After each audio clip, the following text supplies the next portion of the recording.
안녕하세요 여러분. 안전한 투자가 최고다를 외치는 투자의 신 허준열입니다. 많은 사람들이 가장 궁금해하는 주제가 지금 아파트를 사야 하는지 아니면 사지 말아야 하는지 하는 문제인데요. 어디 속 시원히 해결해 주는 것도 없고 답답하시죠? 오늘은 제가 여러분의 궁금한 점인 앞으로 아파트 가격은 어떻게 될지와 왜 그런지에 대한 종합적인 설명을 해드리겠습니다. 부동산에 대해 나름 전문가로 하는 유튜버들도 의견이 분분하게 갈리고 있는 것 같은데 저는 의견이 왜 갈리는지 모르겠어요. 심지어 저희 같은 부동산 칼럼을 쓰는 부동산 칼럼니스트조차 의견이 갈리는 거에 저는 이해가 되지 않더라고요.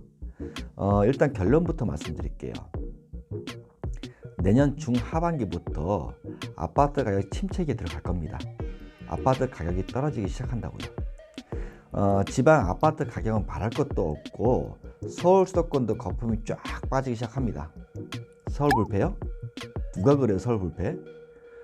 그런 거지 같은 근거 없는 얘기들은 부동산 흐름에 대해 전혀 모르거나 부동산 분위기 띄워서 지들 부동산 팔아먹으려는 부동산 업자들 얘기인데 거기에 헤엄되지 마세요 여러분. 제가 유튜버들 하는 얘기 자세히 들어보면 여러분을 위해서 부동산 정보를 주는 유튜버들은 정확하게 아파트 가격 떨어진다고 한 목소리를 내는데 부동산을 팔아먹으려는 장사성이 짙은 유튜버들은 아파트 거품이 빠진다는 얘기 안 해요. 공급이 부족해서 더욱 오를 거라고 헛소리를 하더라고요. 어쩌면 그렇게 믿고 싶은 거죠. 물론 저도 99% 거품이 빠진다고 여러분에게 자신 있게 말할 수 있어요. 하지만 제가 신이 아닌 이상 제 말이 틀렸다 치자고요. 그런데 부동산 정보를 주는 것처럼 포장해서 결국 부동산을 소개시켜주고 이득을 챙기는 유튜버들은 유튜버라 말하기도 싫어요. 그냥 부동산 업자라고 할게요. 사실 부동산 업자니까요. 부동산 업자들은 모두가 한결같이 부동산 가격이 떨어지지 않는다고 주장을 해요. 이게 우연의 일치일까요? 어떻게 그렇게 똑같이 얘기를 하죠? 부동산 업자는 부동산을 팔아야 수수료를 먹고 사는 사람들인데 가격이 떨어진다고 하면 사람들이 부동산을 살까요? 결국 부동산 업자 자기네들 뱃속 채우려고 한 거예요. 여기서 부동산 업자는 공인중개사가 아니에요. 교묘하게 유튜브를 포장한 부동산 업자들 얘기니까 공인중개사는 오해하지 마세요. 대한민국 아파트 시장은 항상 사이클이라는 게 존재해요. 아파트 가격 하락이 있으면 반드시 상승이 있고 상승이 있으면 다시 하락이 있어요. 그 기간이 보통 7년에서 10년 주기로 보시면 됩니다. 미래를 예측하려면 과거와 현재까지 아파트 시장 흐름을 정확하게 아셔야 하는데 저는 단지 이론과 숫자 또는 그래프로 말씀드리는 것이 아니고 여러분이 알고 느꼈던 과거를 다시 한번 상기시켜 줄 거예요. 부동산 투자에 성공하려면 당면한 부동산 시장의 변화에 빠르게 적응하는 것은 물론이고 앞으로 전개될 부동산 상황을 올바르게 예측할 수 있어야 돼요.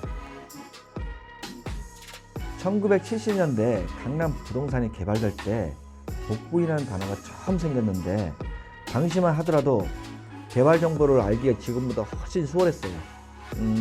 어느 정도냐면 오히려 정부에서 관광버스를 대절시켜서 투자자에게 여기는 대단지 아파트가 들어설 예정이라 하는데 여기는 강남이에요. 그리고 뭐 저것도 아파트가 들어설 곳이라고 공무원이 아주 친절하게 안내해주는 시절도 있었어요. 어때요? 믿겨지세요? 또 하나는 벌써 20년 일이지만 부동산에 관심 있으신 분들은 잊지 마시고 꼭 타산지석으로 삼아야 합니다. 1997년 12월에 우리나라는 IMF라는 사상 초유의 금융위기 사태를 겪었죠. 여러분도 아시겠지만 당시 대한민국 모든 부동산이 폭락했어요. 아파트, 상가, 토지 할 것도 없고 모든 부동산이 경매로 넘어가거나 반값으로 급락했어요. 현금이 없고 부동산만 가진 사람을 부동산 거지라는 말이 생겨났을 정도니까요. 당시에는 현금을 가진 사람이 최고였어요. 토지를 비롯해서 아파트나 빌딩 건물을 반값에 살 수 있으니까 돈 있는 사람에게는 그야말로 땅 짚고 헤엄치기였죠. 그나마 이것도 앞을 내다볼 줄 아는 해안을 지닌 소수의 사람 몫이었어요. 눈치 빠른 사람들은 경제의 변곡점에서 일생일대의 큰 이익을 챙길 수 있었어요. 그런데 부동산 전문가라고 떠들어대는 사람 대다수도 더 떨어질까봐 무서워서 사지 않았어요. 그래서 저는 실전이 부족하고 이론만 가지고 입만 터는 뻐꾸기들은 신뢰하지 않아요. 사람들은 부동산 가격이 반값으로 폭락한 사실을 뻔히 알면서도 부동산에 손을 댈 엄두조차 내리지 못한 사람들이 태반이었어요. 그도 그럴 것이 사실 공포가 지배하는 상황에서 투자자의 심리를 엄청나게 짓누르는 공포를 딛고 반대로 행동하기란 결코 쉬운 게 아니죠. 부동산 가격이 다시 상승한다는 확신보다는 더 떨어지지 않을까 하는 걱정이 앞설 수밖에 없는 것은 당연한 생각이겠죠. 모진 폭풍이 지나고 나서야 그때가 기회였구나 하고 무릎을 치며 후회할 수는 있어도요. 아마 또다시 폭풍이 몰려와도 대부분 사람들은 비슷한 행동 패턴을 보일 것이라고 생각해요. 겨울이 아무리 추워도 봄은 반드시 오게 돼 있어요. IMF 파고가 잦아지면서 부동산은 다시 우상향 곡선을 그리기 시작합니다. 바닥을 찍고 아파트 가격이 가파르게 폭등하자 2005년 노무현 정부는 강도 높은 내용을 담은 831 부동산 대책을 발표하죠. 당시 아파트 가격 폭등은 버블 7에 국한되지 않고 수도권 전역을 휩쓸었어요. 자고 일어나면 1,000만 원씩 오른다는 말이 나올 정도로 부동산 가격은 미친 듯이 뛰어올랐어요. 2008년 글로벌 금융위기가 오기 전인 3년 동안은 지금과 비슷한 양상으로 아파트 불패라는 폭등 시기였죠. 지금과 비슷했어요. 노무현 정부가 부동산 규제를 위해 수많은 대책을 발표해도 전혀 잡히지 않았던 아파트 가격이 2008년 금융위기로 한방에 부동산 가격을 폭락으로 잠재워버렸어요. 그 여파로 2010년 정부는 부동산 폭락으로 하우스푸어 아시죠 여러분? 집을 가진 가난한 사람들이 하죠. 하우스푸어 구제를 위한 8.29 부동산 활성화 대책을 내놓았죠. 당시 사회적 문제로도 크게 이슈가 됐었는데 부동산은 지금처럼 안전하고 주택은 상승한다는 잘못된 믿음이 과다한 대출로 이어져 금리가 인상될 경우 이자 부담이 더욱 증가하게 된 거죠. 게다가 거치 기간을 두는 대출 방식이어서 거치 기간이 종료되면 이자와 함께 원금도 분리 상환해야 하기 때문에 그 부담은 몇 배로 가중된 거예요. 대한민국 부동산 가격이 일정한 기간 차이를 두고 폭락과 폭등, 반복적인 패턴을 보이고 있다는 사실인데요. 1998년에는 부동산 가격 폭락, 2005년에는 부동산 가격 폭등, 2008년에서 2010년에는 부동산 가격 폭락, 2017년부터 2019년 현재 부동산 가격 폭등으로 5년에서 7년 주기로 대한민국 부동산 가격은 폭락과 폭등이 반복되고 있다는 사실을 아시겠죠? 그리고 그때마다 정부가 내놓은 부동산 대책들은 규제를 위한 방향이나 또는 활성화를 위한 방향으로 초점을 맞춰왔지만 결과적으로는 외환 위기나 세계 경기 호황으로 우리나라 부동산 가격이 결정되어 왔다는 사실도 아셔야 됩니다. 이 부분이 가장 중요한 부분이니까요. 여러분 또 하나 기억하셔야 될 게 10년이 넘은 2007년에 이미 주택 보급률이 100%가 넘어섰어요. 그런데도 2019년 현재까지 집 없는 서민이 과반수 50%예요. 왜 그런 거죠? 해답은 다주택자가 여러 채의 주택을 소유하고 있어서예요. 좀 더 자세히 들여다보면 2007년 기준에서 상위 1%, 한 사람당 주택수가 3채에서 2017년 상위 1%인 14만 명, 한 사람이 가진 주택수가 무려 6.5채로 배 이상이 늘어났어요. 한 가구가 아니에요. 한 사람이에요. 그리고 2007년 기준에서 상위 10%, 한 사람당 주택수가 2.3채에서 2017년 상위 10%인 138만 6천 명, 한 사람당 주택수가 3.2채로 한 채가량 늘었어요. 만약 2019년 현재 다주택자 한 사람이 가진 주택수를 조사했으면 주택수는 더 증가했을 거예요. 이러한 수치만 보더라도 정부는 다주택자가 보유한 주택들이 시장에 나올 수 있도록 분양가 상한제 핀셋 지정이 아니고 다주택자들 타겟으로 한 핀셋 지정을 했어야 돼요. 그럼 정부는 3기, 4기 신도시를 만들 필요도 없고 국민 세금으로 토지 매입 비용을 아낄 수가 있어요. 그리고 다주택자가 가진 500만 채 주택이 매물로 나옴으로써 정부와 서민이 원하는 주택가격 안정화와 투기세력 근절이라는 두 마리 토끼를 한꺼번에 잡을 수 있는 거예요. 다주택자를 조지지 않고서는 답이 없어요.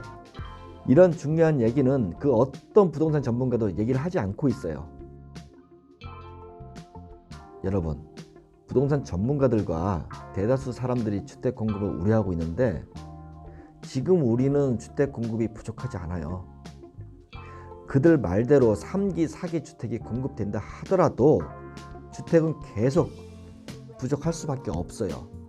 새로운 주택들이 공급된다 하더라도 비싼 주택 가격 때문에 서민들은 어차피 사지도 못할 것이고 그 몫은 과거에도 그랬듯이 대부분 다주택자가 또 가져갈 거예요. 아시겠어요, 여러분? 다주택자에게 양도세뿐만 아니라 지금과는 비교가 되지 않는 초강력 보유세 인상으로 다주택을 소유하는 것 자체가 무조건 손해를 볼 수밖에 없다는 사회적 인식과 행정적 조치를 동시에 취해야 해요.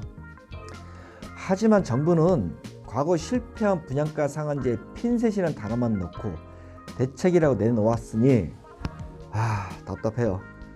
여러분, 어쩌면 정부가 처음부터 집값 내리는 의도는 없었고 단지 국민에게 보여주기 위한 쇼를 한 것이 아닌지 의심마저 드는데 왜 그런 걸까요?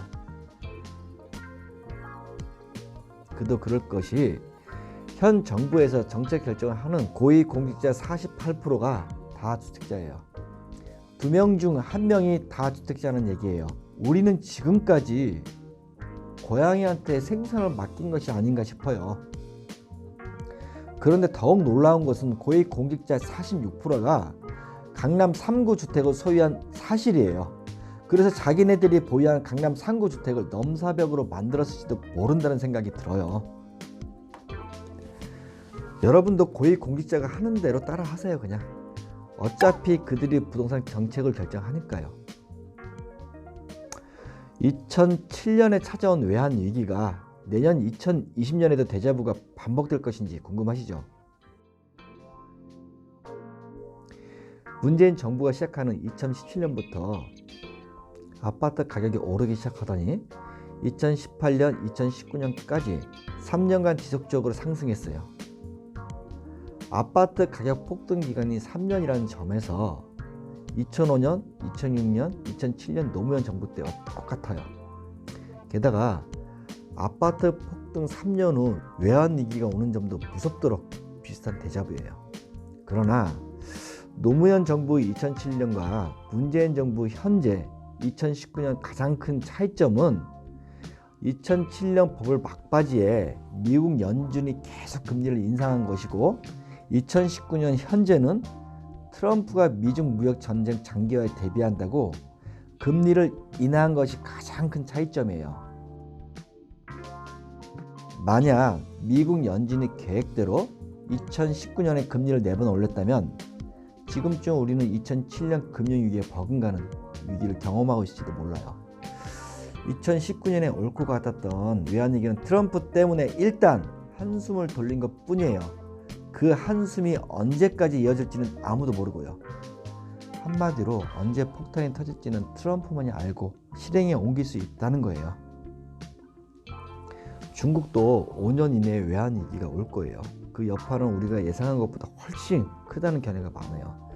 IMF는 우리가 경험했던 최초의 외환위기로 도산기업 증가, 실업자 증가, 비정규직 양성 등 우리가 생각하기도 싫은 고통의 시간이었잖아요. 이러한 경험을 중국도 머지않아 우리처럼 외환위기를 경험할 거예요. 물론 중국 역시 처음 경험하는 외환위기예요. 중국도 잔뜩 낀 거품이 크게 빠질 것으로 예상돼요. 트럼프는 자국 기업 또는 외국 기업들이 중국에서 빠져나갈 수 있도록 시간을 주었지만 이 기간이 지나면 분명 스위치 버튼 누를 거예요. 과거 일본의 잃어버린 20년도 미국이 자국의 이익을 위해 프라자 호텔에서 결정했잖아요. 그게 바로 엔화 가치 상승이었고 때문에 수출 경쟁력을 잃은 일본은 그대로 침체기에 접어든 거잖아요. 그때까지는 누구도 넘볼 수 없는 경기 강국인 일본이었지만 미국 앞에서는 추풍 낙엽처럼 떨어지고 말았죠.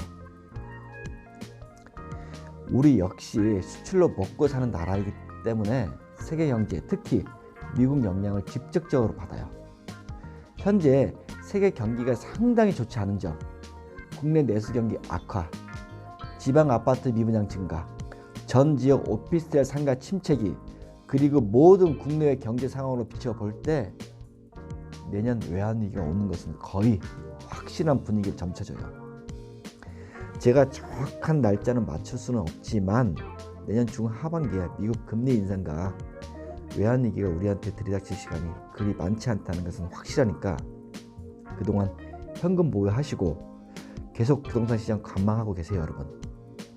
도움이 되셨다면 좋아요 눌러주시고 다음 영상이 궁금하시면 구독 눌러주시고요. 감사합니다, 여러분.